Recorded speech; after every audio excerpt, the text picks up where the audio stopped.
Good morning. This is Omni View, episode 98 for June 30th, 2026. Balanced news perspectives. Here's the news, the perspectives, and the questions worth asking. Twin earthquakes have flattened parts of Venezuela, leaving residents without news of loved ones and testing the country's capacity to deliver emergency aid. Two earthquakes struck Venezuela on June 24th, with the hardest hit areas including La Guaira state.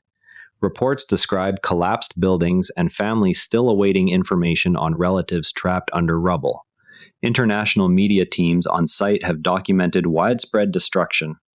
France 24 reporting from the ground emphasizes the immediate human toll and slow pace of information reaching survivors. Venezuelan authorities face questions about response speed in regions already strained by infrastructure issues, while international observers note that political isolation can complicate offers of outside assistance. Both sides accept that the physical damage is extensive. They differ on whether domestic resources alone can meet the scale of need, or whether external coordination is essential for timely recovery. The question worth considering is how local governments typically prioritize rescue zones after major quakes. Most coverage of major earthquakes assumes aid simply flows once international offers are made.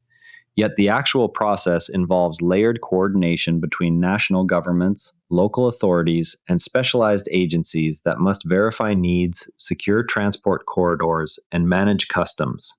In practice, relief organizations first establish a central logistics hub, often near an airport or port, then use damage assessments from satellite imagery and field teams to prioritize medical supplies, water, and heavy equipment.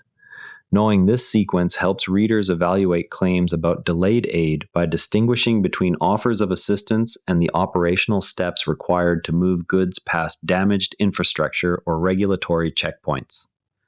Next time headlines mention rapid international response, ask which agency controls entry points, how priorities are set among competing regions, and what historical examples show successful versus stalled deliveries after comparable events.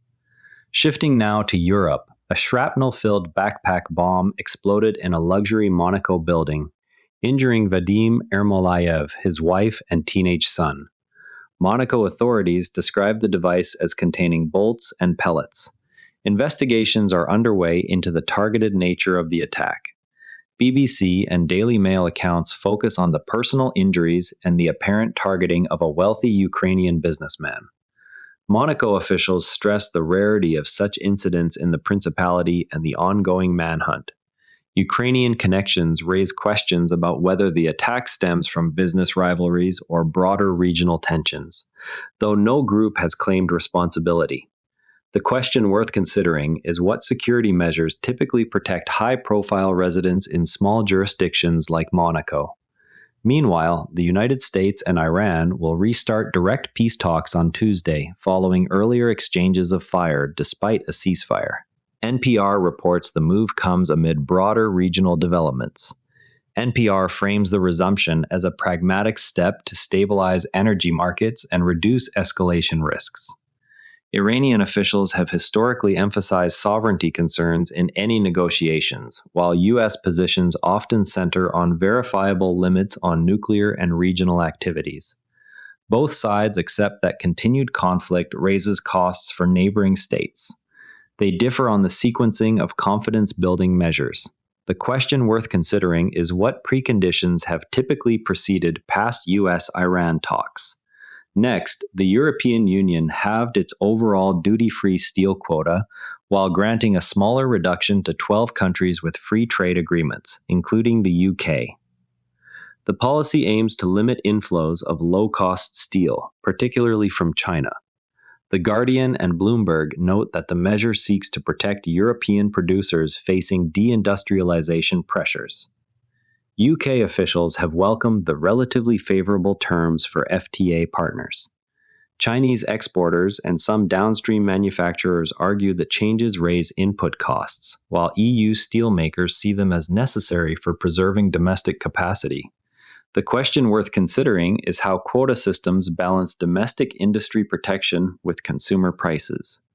Turning to currency markets, the yen fell to its lowest point against the dollar in 4 decades despite recent interest rate increases and currency defense spending by Japanese authorities. Bloomberg reports the slide continues amid broader market pressures. Bloomberg analysis highlights that higher U.S. rates and persistent inflation differentials keep downward pressure on the yen. Japanese policymakers have used both verbal and direct intervention tools, yet market participants appear focused on relative growth outlooks. Exporters gain from a weaker currency, while importers and households face higher costs for imported goods. The question worth considering is what factors determine when central banks intervene in currency markets.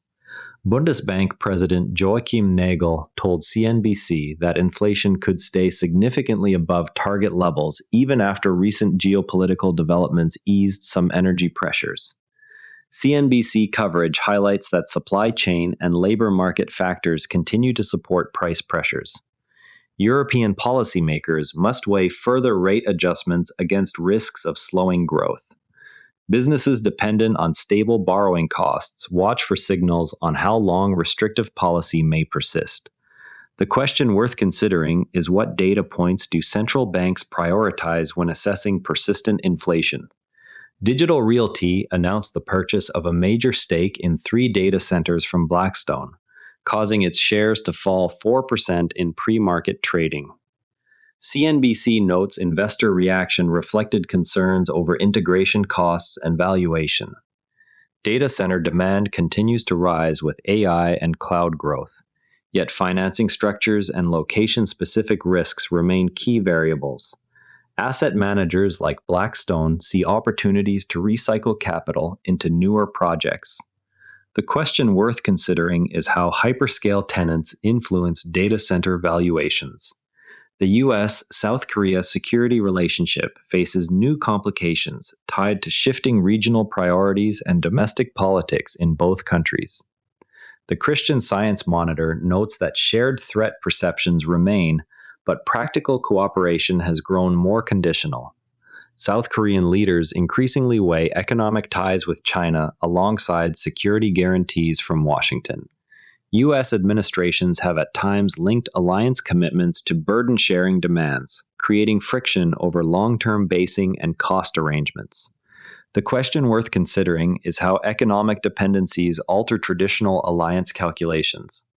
Lawmakers are advancing the KIDS Act to add protections for children using AI systems, though the House version omits certain liability standards that could create differences with the Senate. The Christian Science Monitor reports bipartisan interest in shielding minors from harmful algorithms, yet disagreement persists on how much responsibility platforms should bear for design choices. Consumer advocates push for stronger enforcement tools, while industry groups warn that broad liability could slow innovation and limit service availability. The question worth considering is how age verification requirements interact with privacy protections. Delhi's government announced plans to ban petrol-powered scooters, motorbikes, and auto rickshaws in favor of electric versions, aiming for 30% of the fleet to be electric by 2030. The Guardian reports the policy is positioned as a major step against the city's severe air pollution. Vehicle owners and small operators worry about transition costs and charging infrastructure gaps. City planners argue that gradual fleet replacement can improve public health without immediate economic disruption if supported by subsidies. The question worth considering is what incentives have proven effective in other cities for electric 2- and 3-wheeler adoption. France enters its round of 32 match against Sweden, committed to maintaining an attacking style, with coach Didier Deschamps urging continued humility after a strong group stage. France 24 highlights the team's offensive firepower while noting Sweden's ability to score and concede in volume. Fans and analysts weigh whether France's depth can overcome any early defensive lapses. Swedish supporters see the match as an opportunity to exploit transitions. The question worth considering is how coaching philosophies adapt between group and knockout stages. Residents in Dorset's Sandbanks area have challenged a millionaire owner's decision to fence off a section of shoreline previously open to the public for more than 80 years. Daily Mail reporting centers on long-standing local use versus private property rights. Lawyers for residents argue historical access creates a public interest claim. Property owners maintain that clear title allows reasonable restrictions on previously informal use. The question worth considering is how UK coastal access laws balance private ownership with public rights of way. Before we go, tomorrow watch for further statements from Japanese authorities on currency defense measures. That wraps up today's Omni View. Remember, the best informed people read more than one perspective. If this show helps you do that, share it with someone who values fair coverage. See you tomorrow. And if you'd rather watch than listen, find us on YouTube at NARA Network. Links in the show notes. And before you go, this show is part of the NARA Network, a family of daily podcasts on tech, science, and markets, each one a short, sharp briefing you can finish on the commute. If today earned its place in your feed, here's your next listen. Unintended Consequences, True Stories of Good Intentions That Backfired. Find every show free at naranetwork.com. This episode used AI voice synthesis of my voice. Editorial selection and analysis are my own.